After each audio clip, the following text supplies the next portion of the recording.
High all government job aspirants, welcome to my YouTube channel Gen studies for government jobs. তো আজকে আমরা discuss করছি SSC GD constable current affairs class number 5। এর আগে দেখো total 4টে topic discuss করেছি। একটা হচ্ছে স্টেট ওয়াইজ সিএম, প্রত্যেক রাজ্যের মুখ্যমন্ত্রী, কারণ তোমাদের প্রিভিয়াস ইয়ারে প্রশ্ন এসছে।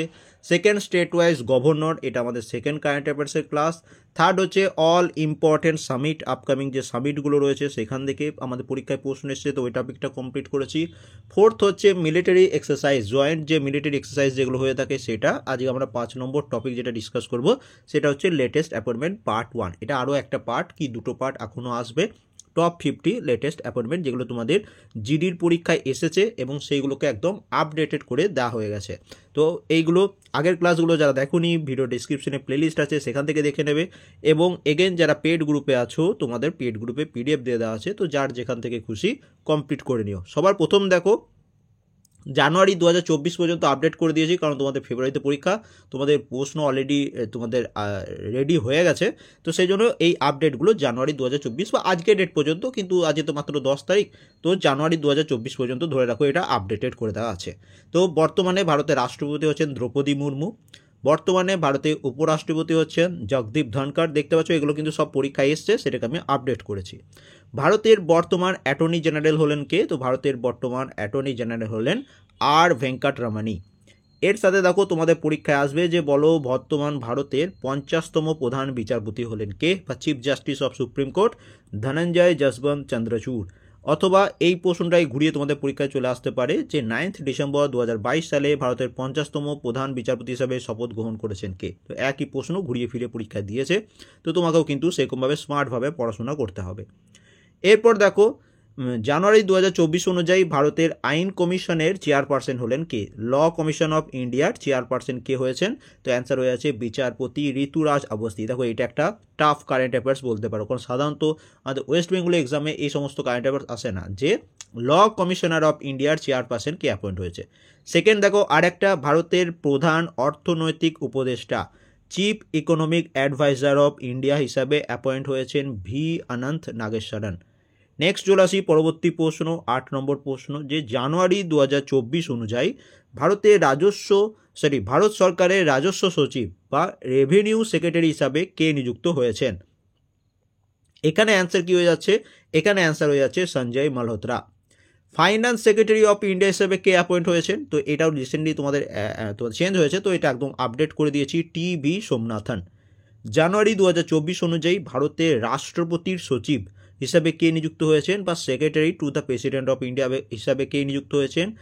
IAS রাজেশ বর্মা। দেখো এইগুলো এমন অ্যাপয়েন্টমেন্ট যেগুলো সাধারণ পরীক্ষায় আসে না, কিন্তু তোমাদের জিডির পরীক্ষায় এসছে, অবশ্যই একদম পুরো মুখস্থ করবে, একদম আপডেট করে দেওয়া হয়েছে।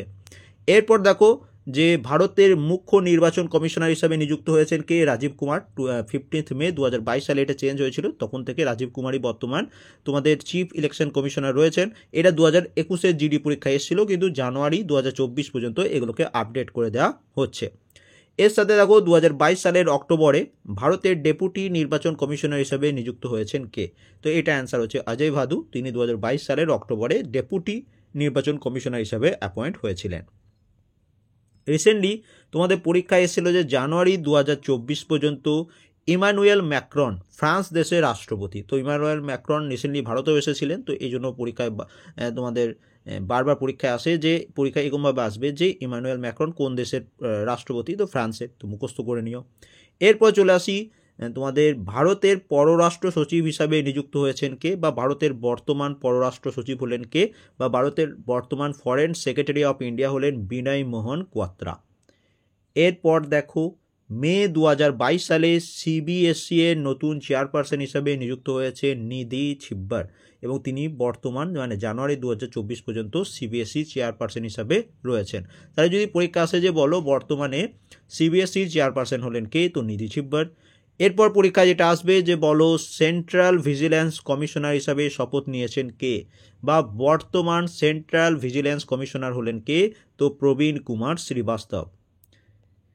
1 নভেম্বর 2022 তারিখে সেবি এর security and exchange board of ইন্ডিয়ার মার্কেট ডেটা অ্যাডভাইজারি কমিটির MDAC এর চেয়ারপারসন হিসেবে নিযুক্ত হয়েছেন MS সাহু। এগেন জানুয়ারি 2024 পর্যন্ত এটা আপডেটেড। জানুয়ারি 2024 অনুযায়ী সেবির চেয়ারপারসন হলেন কে? মাধবী পুরী বুচ। এটা দেখো পরীক্ষা আসেনি, পরীক্ষায় ঘুরিয়ে এসছে, তো সেটাও তোমাদের একটু জেনে রাখা উচিত যে বর্তমানে সেবির চেয়ারপারসন হচ্ছেন মাধবী পুরী বুচ। এটা ঘুরিয়ে তোমাদের পরীক্ষায় কেমনভাবে এসছে যে security and exchange board of ইন্ডিয়ার প্রথম মহিলা প্রধান, ফার্স্ট এভার ওমেন চিফ হলেন কে? তো একই অ্যান্সার, মাধবী পুরী বুচ। এর সাথে দেখো এখনও কিন্তু টোটাল 50টা কারেন্ট অ্যাফেয়ার্স আমাদের পড়বো, জিকে যেমন পড়বো কারেন্ট অ্যাফেয়ার্সও পড়বো, কারণ পরীক্ষা আমাদের কমন চায়। এসএসসি চেয়ারম্যান হলেন কে? Staff selection commission. তো তোমরা তো পরীক্ষাও দিতে চললে এসএসসির পরীক্ষা, তো এসএসসি চেয়ারম্যান হলেন কে? এস কিশোর। এরপর চলে আসি 2022 সালের জুন মাসে central board of direct tax, যেটাকে আমরা সিবিডিটি বলে থাকি, এর চেয়ারম্যান হিসাবে নিযুক্ত হয়েছে নিতিন গুপ্তা। এগেন জানুয়ারি 2024 পর্যন্ত আপডেটেড। 2023-24 সালের জন্য অডিট ব্যুরো অফ সার্কুলেশন এর চেয়ারপারসন হিসাবে নির্বাচিত হয়েছেন কে? তো এখানে আমাদের অ্যান্সার হয়ে যাচ্ছে শ্রীনিবাসন কে স্বামী। এগেন মনে রাখবে, এটা তোমাদের পরীক্ষায় 2021-22 আর 22-23 জিজ্ঞেস করেছিল, কিন্তু এটা যেহেতু আমি তোমাদের 2024 সাল পর্যন্ত আপডেট করছি, তো এই কারেন্ট অ্যাফেয়ার্সটাও কিন্তু একদম লেটেস্ট আপডেট পর্যন্ত করে দেওয়া হয়েছে। 2022 সালের জুলাই মাসে কেন্দ্রীয় স্বরাষ্ট্র মন্ত্রক সঞ্জয় আরোরাকে দিল্লি পুলিশের নতুন কমিশনার হিসেবে নিযুক্ত করেছে। তো এগেন দিল্লি পুলিশের নতুন কমিশনারকে? তো সঞ্জয় আরোরা, এটা মুখস্থ করবে। এরপর দেখো ডিআরডিও নতুন চেয়ারম্যান হিসেবে নিযুক্ত হয়েছেন সমীর ভেঙ্কটপতি কামাথ, জানুয়ারি 2024 পর্যন্ত আপডেটেড। ডিআরডিওর ফুল ফর্ম কি? Defence research and development organisation. এরপর আমরা চলে আসি 2022 সালের অক্টোবরে কম্বোডিয়ায় ভারতের রাষ্ট্রদূত হিসাবে দেবযানী উত্তম খোবরাগড়েকে নিযুক্ত করা হয়েছে, এবং এগেন এটা জানুয়ারি 2024 পর্যন্ত আপডেটেড। 2022 সালের আগস্টে ঘোষণা করা ইউনাইটেড কিংডমে ভারতের পরবর্তী হাই কমিশনার হিসেবে নিযুক্ত হয়েছেন বিক্রম দোরাইস্বামী। এটা দেখো হাই কমিশনার থেকেও কিন্তু পরীক্ষায় প্রশ্ন এসেছে, তো এগুলো একটু কঠিন কারেন্ট অ্যাফেয়ার্স, সবার মুখস্থ রাখা সম্ভব নয়, বাট যেগুলো পরীক্ষায় এসছে আপডেটেড করে করিয়ে দিচ্ছি, দেখবে তোমাদের পরীক্ষাতেও ঘুরিয়ে ফিরে এগুলোই চলে আসবে। এরপর দেখো কানাডায় ভারতের পরবর্তী হাই কমিশনার হিসেবে নিযুক্ত হয়েছেন সঞ্জয় কুমার বর্মা। 2022 সালের সেপ্টেম্বরে মাদাগাস্কার প্রজাতন্ত্রে ভারতের রাষ্ট্রদূত বা ব্র্যান্ড অ্যাম্বাসেডার হিসাবে নিযুক্ত হয়েছেন, অ্যাম্বাসেডার হিসাবে তোমাদের অ্যাপয়েন্ট হয়েছেন বান্দারু উইলসন বাবু। এগেন তোমাদের পরীক্ষা তো এসেছে, প্লাস জানুয়ারি 24 পর্যন্ত আপডেটেড। জাপানে ভারতের রাষ্ট্রদূত হিসাবে অ্যাপয়েন্ট হয়েছেন কে? Indian ambassador to Japan. কে হয়েছেন? অ্যান্সার হয়েছে সিবি জর্জ। 2022 সালের জুন মাসে জাতীয় সংঘে ভারতের স্থায়ী প্রতিনিধি হিসাবে নিযুক্ত করা হয়েছে কাকে? ইউনাইটেড নেশনসে ভারতের পার্মানেন্ট প্রতিনিধি হিসাবে অ্যাপয়েন্ট হয়েছেন কে? রুচিরা কম্বোজ। তো ইউনাইটেড নেশনসে ভারতকে তোমাদের প্রতিস্থাপন করবে কে, বা ভারতের হয়ে তোমাদের সমস্ত প্রতিনিধিকে করবে? রুচিরা কম্বোজ। ভারতকে রিপ্রেজেন্ট করবে ইউনাইটেড নেশনসে। তো ইউনাইটেড নেশনস থেকেও কিন্তু পরীক্ষায় প্রশ্ন আসছে। এরপর দেখো এগেন এটাকেও আপডেট করে দেওয়া হয়েছে 15 ফেব্রুয়ারি 2023-এ জম্মু কাশ্মীর এবং লাদাখের নতুন প্রধান বিচারপতি বা চিফ জাস্টিস হিসাবে নিযুক্ত হয়েছেন এন কোটেশ্বর সিং। তিনি নতুন চিফ জাস্টিস হিসাবে অ্যাপয়েন্ট হয়েছেন। 12 জুলাই 2023-এ জম্মু কাশ্মীরের রাজ্য নির্বাচন কমিশনার হিসেবে নিযুক্ত হয়েছেন কে? তো 12 জুলাই 2023-এ জম্মু কাশ্মীর রাজ্যের নির্বাচন কমিশনার হিসেবে নিযুক্ত হয়েছেন ব্রজরাজ শর্মা বা BR শর্মা। ভারতীয় ক্রীড়া কর্তৃপক্ষের মহাপরিচালক director general of sports authority of India হিসাবে কে অ্যাপয়েন্ট হয়েছেন? সন্দীপ প্রধান। এগেন এটা 2021-এর জিডি কনস্টেবল পরীক্ষা এসেছিল, যেটাকে জানুয়ারি 24 পর্যন্ত আপডেট করে দেওয়া হয়েছে। 2022 সালের অক্টোবরে ভারতীয় ক্রিকেট কন্ট্রোল বোর্ডের সভাপতি কে অ্যাপয়েন্ট হয়েছেন? রজার বিনি। এগেন 2024 সাল পর্যন্ত আপডেট করা। 2022 সালের জুন মাসে ইন্ডিয়া ইন্টারন্যাশনাল সেন্টারের নতুন প্রেসিডেন্ট হিসাবে দায়িত্ব গ্রহণ করেছেন শ্যাম সরণ। এরপর চলে আসি, দেখো আর কয়েকটাই রয়েছে, 15টার মতো, একটু দেখে নাও, এগুলো মুখস্থ করে নিও, খাতায় নোট ডাউন করে নিও। যারা ইউটিউবে দেখছো, ভেরি ইম্পর্টেন্ট তোমাদের পরীক্ষার জন্য। 2022 সালের মার্চ মাসে বন গবেষণা ইনস্টিটিউটের পরিচালক হিসাবে নিযুক্ত হয়েছেন Renu Singh, director of forest research institute. Again পরীক্ষা এসেছে, তো এমন নয় যে দাদা কঠিন কারেন্ট অ্যাফেয়ার্স করাচ্ছে, পরীক্ষা এসেছে, সেগুলোকে আপডেট করে করা হচ্ছে। এরপর দেখো 1 আগস্ট 2022 সালে Indian council of agriculture research, যেটাকে আমরা ICAR বলে থাকি, এর নতুন সচিব বা সেক্রেটারি হিসাবে নিযুক্ত হয়েছেন হিমাংশু পাঠক। এগেন আপডেটেড করে দেওয়া।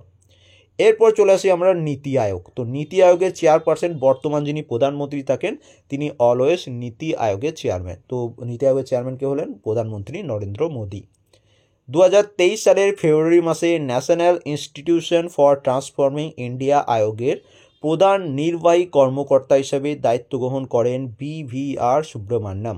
তো এটাও মনে রাখবে, এটাও আপডেট করে দেওয়া যে নীতি আয়োগের প্রধান নির্বাহী কর্মকর্তা বা CEO। এরপর চলে আসি নীতি আয়োগের ভাইস চেয়ারম্যান হলেন কে? তো নীতি আয়োগের ভাইস চেয়ারম্যান হলেন সুমন বেরি।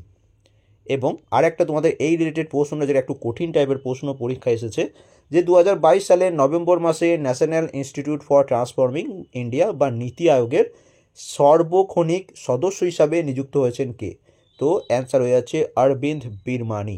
এবার দেখো এই প্রশ্নটা তোমাদের নভেম্বর 2023 পর্যন্ত আপডেট করা বা জানুয়ারি পর্যন্ত বলতে পারো, যে নীতি আয়োগের পূর্ণকালীন সদস্য কে কে রয়েছেন। সবার প্রথম VK সারস্বত, রমেশ চাঁদ, VK পাল, অরবিন্দ বিরমানি। তার মধ্যে অরবিন্দ বিরমানি তিনি এখানে পরীক্ষায় তোমাদের যেটা এসেছে যে সার্বক্ষণিক সদস্য, মানে লেটেস্ট তিনি অ্যাপয়েন্ট হয়েছেন। 2022 সালের জুলাই মাসে ভারতের রাষ্ট্রপতি হয়েছেন দ্রৌপদী মুর্মু। এগেন রিপিটেড, কিন্তু এই প্রশ্নটা দেখো যে ভারতের 15তম রাষ্ট্রপতি নির্বাচিত হওয়ার আগে দ্রৌপদী মুর্মু কোন রাজ্যের রাজ্যপাল ছিলেন? তো এইটা অনেকজন হয়তো জানো না, তো ঝাড়খণ্ড রাজ্যের তিনি গভর্নর ছিলেন। পরীক্ষায় এটা স্ট্যাটিক জিকে হিসেবেও এসেছে তোমাদের পরীক্ষায়, যে প্রথম ভারতীয় আদিবাসী রাষ্ট্রপতি হলেন কে? ফার্স্ট ইন্ডিয়ান ট্রাইবাল প্রেসিডেন্ট হলেন কে? তো দ্রৌপদী মুর্মু হয়ে যাবে এখানে সঠিক অ্যান্সার। ভেঙ্কাইয়া নাইডুর স্থলাভিষিক্ত হয়ে 2022 সালের আগস্ট মাসে ভারতের উপরাষ্ট্রপতি হয়েছেন জগদীপ ধনখড়। এগেন এটা তোমাদের সেকেন্ড টাইম রিপিট হচ্ছে। 2022 সালের অক্টোবরে ভারতীয় জাতীয় কংগ্রেস একটি রাজনৈতিক দল, এর সভাপতি হয়েছেন মল্লিকার্জুন খড়গে। 30 এপ্রিল 2022 অনুযায়ী সেনা প্রধানের দায়িত্ব গ্রহণ করেছেন বা চিফ অফ আর্মি স্টাফ হলেন কে? মনোজ পান্ডে। তো বর্তমানে চিফ অফ আর্মি স্টাফ হলেন কে? মনোজ পান্ডে। বারবার পরীক্ষায় আসে, রিপিট হচ্ছে তোমাদের পরীক্ষায়, তো মনে রাখবে। এর সাথে 2022 সালের সেপ্টেম্বর মাসে ভারতের দ্বিতীয় চিফ অফ ডিফেন্স স্টাফ হিসাবে নিযুক্ত হয়েছেন কে? তো এখানে আমাদের অ্যান্সার হয়েছে লেফটেন্যান্ট জেনারেল অনিল চৌহান। পরীক্ষা যদি আসে যে ভারতের বর্তমান চিফ অফ ডিফেন্স স্টাফ কে হলেন, তো লেফটেন্যান্ট জেনারেল বা লিউটেন্যান্ট জেনারেল অনিল চৌহান, এটাও মুখস্থ করবে। এর সাথে director of intelligence bureau, last current affairs, যে 24 জুন 2022 সালে ইন্টেলিজেন্স ব্যুরোর পরিচালক হিসাবে দায়িত্ব গ্রহণ করেছেন কে? বা ডাইরেক্টর অফ ইন্টেলিজেন্স ব্যুরো হিসাবে দায়িত্ব গ্রহণ করেছেন তপন কুমার ডেকা। তো এগেন জানুয়ারি 2024 পর্যন্ত আপডেটেড। তো মিনিমাম এই 50 কারেন্ট অ্যাফেয়ার্স আজকালের মধ্যেই পুরো কমপ্লিট করে নেবে। ওকে, অ্যান্ড কেমন লাগলো অবশ্যই একটু কমেন্ট করে জানিও। ভিডিওটা ভালো লাগলে অবশ্যই একটা লাইক করে দেবে, চ্যানেলে নতুন হয়ে থাকলে অবশ্যই সাবস্ক্রাইব করে নেবে, বন্ধুর সাথে অবশ্যই পারলে একটু শেয়ারও করে দিও, যে সমস্ত বন্ধু তোমাদের SSC GD কনস্টেবল পরীক্ষা দিতে চললো। অ্যান্ড আগের ক্লাসগুলো যারা দেখোনি, ভিডিও ডেসক্রিপশনে প্লেলিস্ট দেওয়া আছে, সেখান থেকে ক্লাসগুলো কমপ্লিট করে নাও। And thank you for watching.